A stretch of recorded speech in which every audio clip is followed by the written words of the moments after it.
देवताओं को सुर कहा जाता है और दैत्यों को असुर। असुरों को दानव या राक्षस कहा जाता है। कश्यप ऋषि की 3 प्रमुख पत्नियां थी, अदिति, दिति और दनु। अदिति से देवता और दिति से असुर और दनु से दानव की उत्पत्ति हुई। देवताओं के सौतेले भाई हैं दैत्य। पौराणिक धर्म ग्रंथों के अनुसार असुरों और देवों में सदा युद्ध होता रहता था। इसमें सबसे प्रसिद्ध है देवासुर युद्ध, जो अमृत के लिए हुआ था। आज भी असुर आत्माएं सक्रिय है। प्रिय मित्रों, श्रवण वॉइस के इस वीडियो में हम आपके लिए विष्णु के अति प्रिय भक्त प्रहलाद की कथा लेकर आए हैं। इस पवित्र कथा को पूरी सुनिएगा, आपके ऊपर भगवान श्री कृष्ण की कृपा सदा बनी रहे। वीडियो शुरू करने से पहले अगर इस वीडियो को लाइक नहीं किया है तो प्लीज लाइक और श्रवण वॉइस को सब्सक्राइब अवश्य कर ले, ताकि आने वाले वीडियो की नोटिफिकेशन सबसे पहले आप तक पहुंचेगी।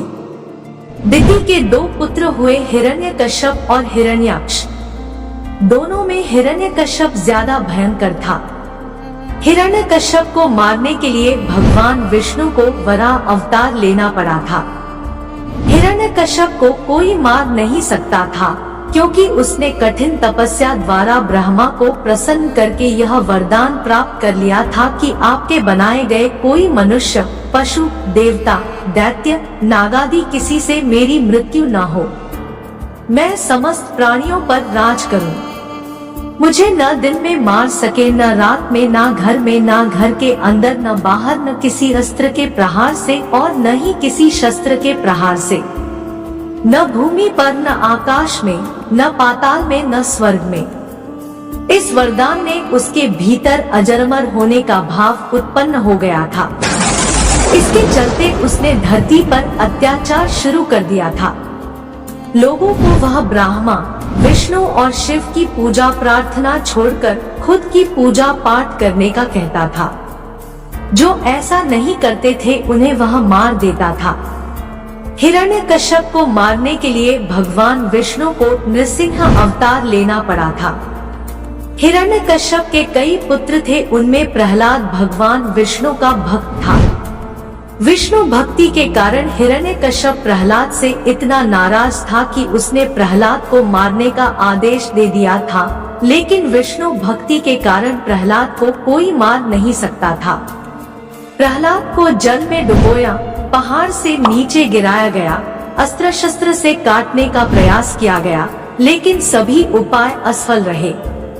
इससे हिरण्यकश्यप चिंतित हुआ।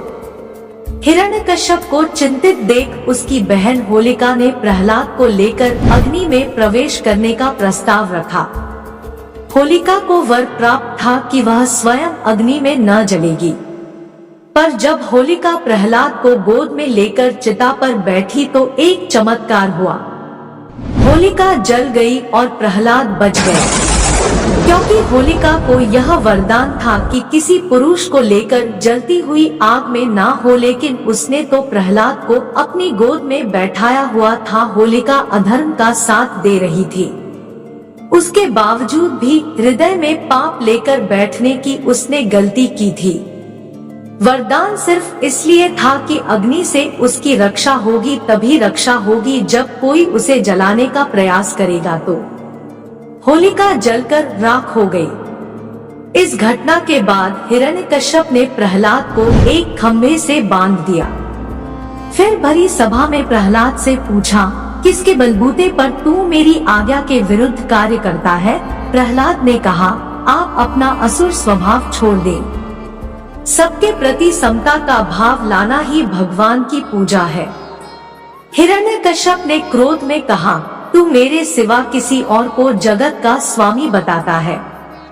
कहाँ है वह तेरा स्वामी? क्या इस खंभे में है जिससे तू बंधा है? यह कहकर हिरण्यकश्यप ने खंभे में घूंसा मारा। तभी खंभा भयंकर आवाज करते हुए फट गया।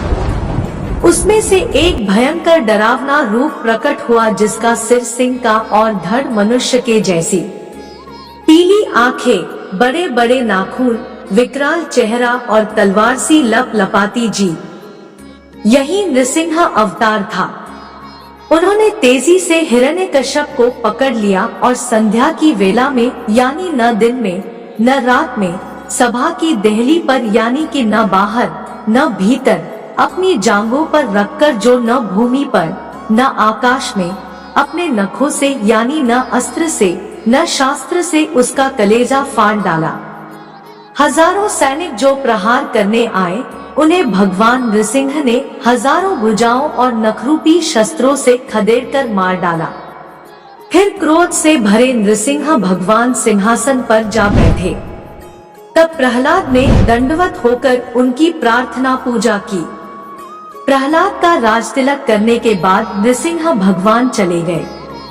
तो साथियों, ये कथा प्रहलाद भगत की थी। इस पवित्र कथा को अपने 5 दोस्तों में शेयर जरूर करें और कमेंट बॉक्स में जय श्री राधे कृष्णा और सर्वन वॉइस को सब्सक्राइब करके बेल आइकन को प्रेस कीजिएगा ताकि आने वाले वीडियो की नोटिफिकेशन सबसे पहले आप तक पहुंचेगी। जय श्री राधे कृष्णा।